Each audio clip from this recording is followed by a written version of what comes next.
अस्सलाम वालेकुम जी। आज के व्लॉग में आप सबको खुशामदीद। देखिए, किचन साफ़ करने में अगर मेरी बहनों का आधा दिन लग जाता है ना, और फिर भी कुछ देर बाद ऐसे लगता है जैसे किचन में सफाई नहीं हुई, तो फिर मैं आज आप लोगों के साथ इतनी सिंपल क्लीनिंग टिप्स शेयर करूंगी ना, जिससे आपका किचन सिर्फ साफ़ नहीं लगेगा बल्कि ज़्यादा देर तक आप साफ़ रख सकेंगी और ऑर्गेनाइज्ड भी नज़र आएगा। हम में से ना बहुत सारी लड़कियों का, ख़वातीन का मसला ये नहीं होता कि हम किचन साफ़ नहीं करती। मसला ये होता है हम किचन को बार बार साफ़ करती हैं लेकिन सही तरीके से नहीं करती। फिर वही चिकनाई होती है, सामान बिखरा होता है, काउंटर भरा होता है, सिंक हमारा भरा होता है। इसलिए आज की वीडियो में ना मैं आप लोगों को ऐसे छोटे छोटे तरीके बताऊँगी जो मेरी नज़र में हर लड़की को, हर औरत को लाजमी आने चाहिए। पहला पॉइंट जनाब आप लिख के रख लें, वो ये है कि सुबह उठकर सबसे पहले सिंक साफ़ कर लें। अगर सिंक में रात के बर्तन पड़े हुए हैं तो पूरा किचन जो है ना वो हमें मैसी लगता है। इसलिए सुबह का पहला काम ये रखें कि सबसे पहले जो है वो बर्तन धो लें, सिंक साफ़ कर लें और काउंटर टॉप जो है ना अपना वो सारा खाली कर लें, साफ़ कर लें।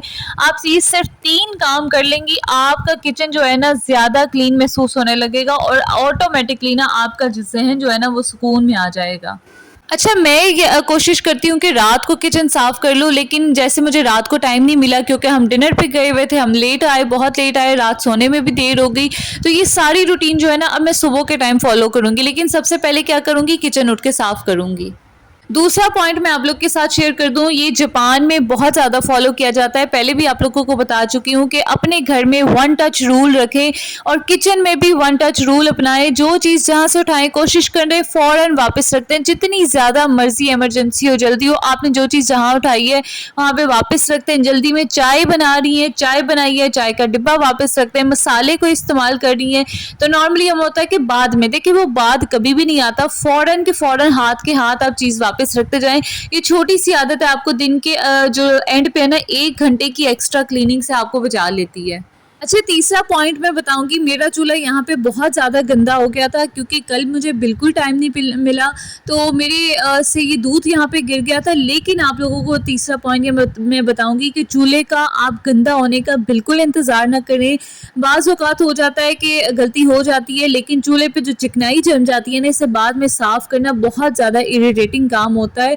इसलिए खाना बनाने के फ़ौरन बाद जो होता है ना, जब सरफेस थोड़ा सा गर्म नहीं लेकिन हल्का हल्का जो वार्म होता है ना, उसी टाइम पे कोई क्लीनर के साथ ना इसको साफ़ कर ले। मैंने क्लीनर खुद बना के रखा हुआ था जिससे मैंने ये साफ़ किया है।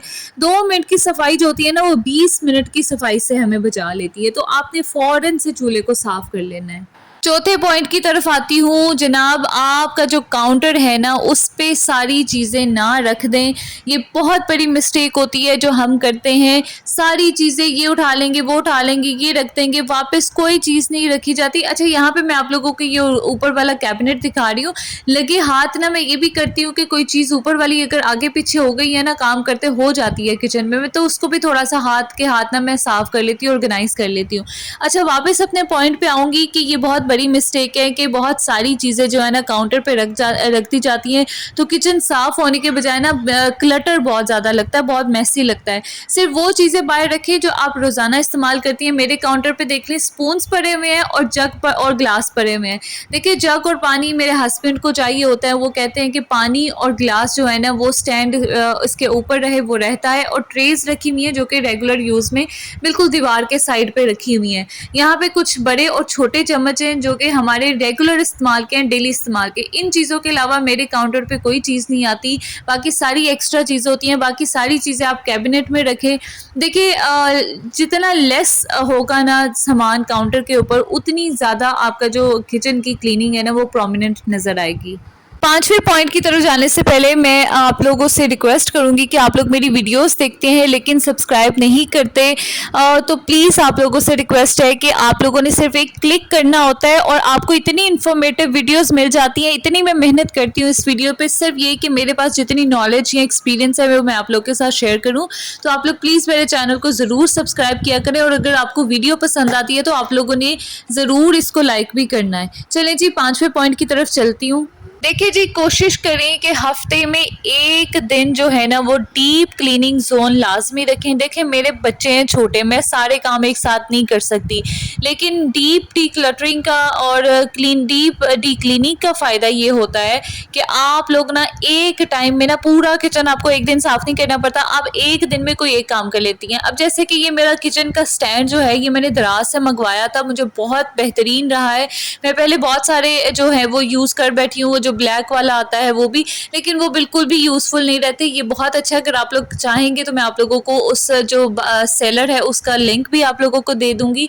और मैं आप लोगों को ये बता रही थी कि डीप क्लीनिंग जो है ना वो बहुत ज़रूरी है, और मेरा ये वाला स्टैंड जो है ना बहुत गंदा हुआ था, तो ये तकरीबन 1 महीने के बाद मैं साफ़ कर रही हूँ। यहाँ पे आंधी भी बहुत चलती है, तो मुझे अपनी विंडो जो है वो बंद रखनी पड़ती है।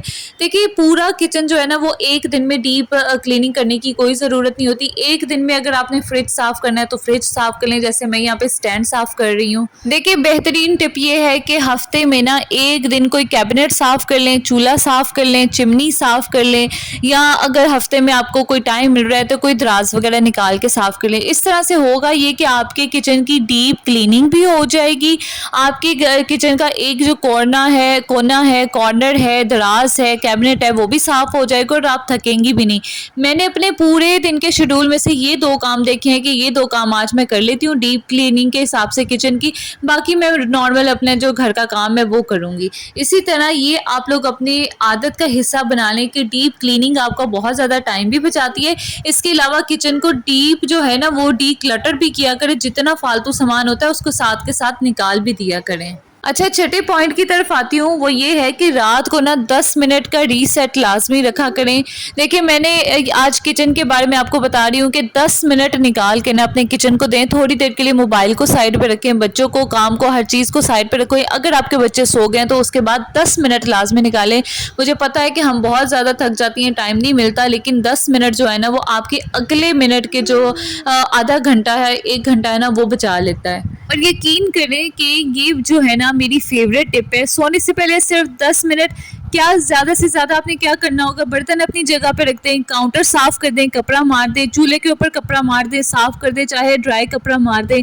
डाइनिंग एरिया अगर आपके घर में अल्लाह ताला ने आपको दिया हुआ है तो उसको साफ़ कर लें। अगर ज़मीन पर कुछ चीज़ें बिखरी पड़ी हुई हैं तो उनको उठा के वापस रख दें। ये कुछ थोड़ी सी चीज़ें होती हैं, सुबह आपका किचन साफ़ भी होगा, जब आप उठेंगी तो आपका पूरा मूड चेंज हो जाएगा। और यकीन करें कि जितना हमारे मूड का असर पड़ता है ना हमारे पूरे दिन के ऊपर, इस पे मैं ऑलरेडी बहुत सारी बात कर चुकी हूँ, तो ये आपके पूरे मूड को शिफ्ट कर देगी जब आप सुबह उठेंगी और आपके घर में क्लटर नहीं होगा, गंद नहीं होगा। अच्छा, 7वें पॉइंट की तरफ आती हूँ, इस चीज़ को बिल्कुल इग्नोर ना करें, किचन टॉवल्स को बिल्कुल भी इग्नोर ना करें, इनको जो है ना स्पेसिफाई करें कौन सा टॉवल कहाँ पे इस्तेमाल होगा। हाथ साफ़ करने वाला टॉवल आपने मेरे जो है वीडियो में देखा होगा, ग्रीन कलर का मैंने साइड पे हैंग किया होता है। आटा गूंदने के लिए नीचे रखने का कपड़ा मेरा डिफरेंट है, और जो टॉवल जिससे मैं साफ़ करती हूँ दीवारें, वो डिफरेंट है। इसके अलावा अगर आपने सेग्रीगेट किया हुआ है और उनको साफ़ रखा हुआ है ना, देखिए हम काउंटर तो साफ़ कर देते हैं, लेकिन वही जो गंदा टॉवल होता है ना, अगर बार बार इस्तेमाल होता रहे ना, तो वो एक तो नमी की वजह से उसमें से बहुत गंदी स्मेल भी आती है और वो बहुत ज़्यादा अनहाइजेनिक भी होता है। देखिए किचन टॉवल्स को ना आप जितना हद तक कोशिश कर सकती हैं ना, थोड़ा सा सर्फ अपने किचन में रखा करें और उसको डेली वॉश किया करें, और अगर आप डेली चेंज नहीं कर सकती तो हफ्ते बाद उसको चेंज किया करें, उनको धूप लगवाया करें, धो के उनको कोशिश करें कि अगर गैस जिस टाइम पे आ रही होती है, गर्म पानी में से एक दफ़ा निकाल के और धूप में फैला दिया करें, ताकि उनके अंदर जितने भी जर्म्स की रिटेंशन होती है ना वो निकल जाए। देखिए किचन साफ़ जो है ना, सिर्फ जो साफ़ किचन जो है ना वो नज़र नहीं आना चाहिए, बल्कि मेरे ख्याल से वो हाइजीनिक भी होना चाहिए।